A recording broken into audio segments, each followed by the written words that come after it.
Joe Stiglitz, you and fellow Nobel laureate economist Michael Spence have issued a call for vaccine equity and pandemic debt relief for the Global South. The issue also the subject of a new report by the Institute for New Economic Thinking's Commission on Global Economic Transformation. Talk more about your call and what role the Biden administration could play to fight the pandemic globally. Well, there are two principles that I'd want to emphasize. First, the world won't be free from the pandemic.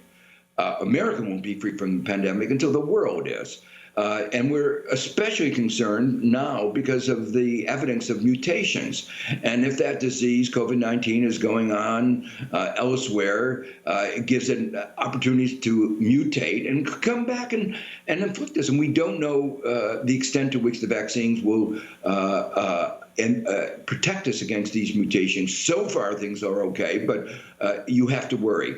So we have to get the disease under control everywhere. So it's in our self-interest. It's, of course, a matter of humanitarian concern as well. And the second principle is there won't be a strong global recovery unless there's a recovery everywhere. So that means, first, we have to make sure the vaccine is available everywhere. And unfortunately, right now, there is what some people call vaccine hoarding. The developed countries are getting vaccinated.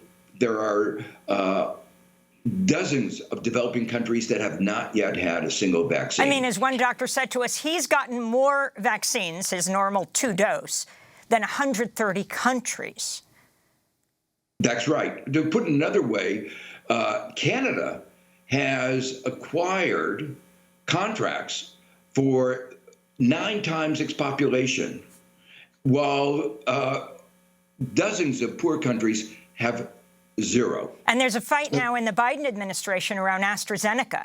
The U.S. has tens of millions of doses of the AstraZeneca vaccine.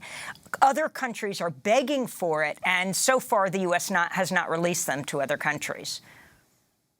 Well, the real issue here that we emphasize is this is an artificial shortage, that if you had a waiver of intellectual property rights, something that is being discussed right now with the WTO, but unfortunately the advanced countries, including the United States, have not come out strongly for that waiver. There are, just like President Biden pointed out, that you could have Merck help produce a vaccine that was developed by another company because it had excess capacity.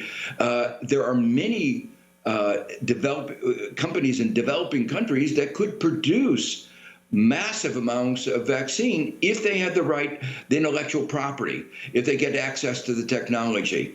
So that's why it's so important for us to have this suspension of intellectual property rights related to COVID-19.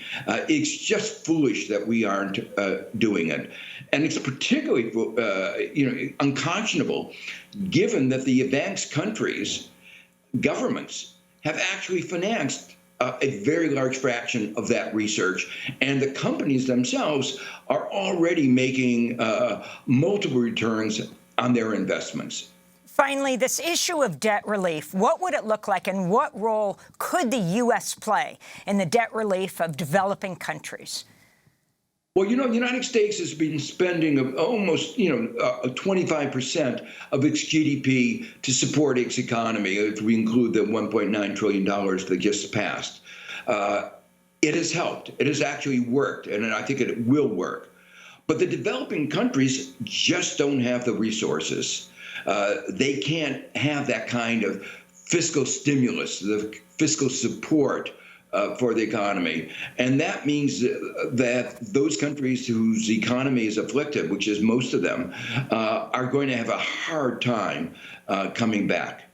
Well, there are two things. One is a special issue of what are called SDRs, special drawing rights, which are a kind of money that IMF issues. There's a call for 500 billion of SDRs, some $650 billion of SDRs. Unfortunately, under the previous administration, Trump vetoed this initiative. This would make an enormous difference. The second thing is there are some countries that are particularly badly afflicted. They have debt, and their economy, all their money is going to, or a very large proportion is going to service that debt. There has to be debt relief. Now, in the beginning, there was an agreement there would be a stay in payments and debt. But that just meant that the debt wasn't released. It just meant it was postponed. Now that the pandemic has lasted so much longer than people thought in the beginning, what is needed is a debt restructuring. And it has to be comprehensive. It has to include the private sector. What the United States could do is to make it much more to help induce the private sector to participate. They've been reluctant to participate. They've not been willing to face the reality. We have 10 seconds. No, they've not been able to, so they need to encourage the private sector to participate in these debt restructurings.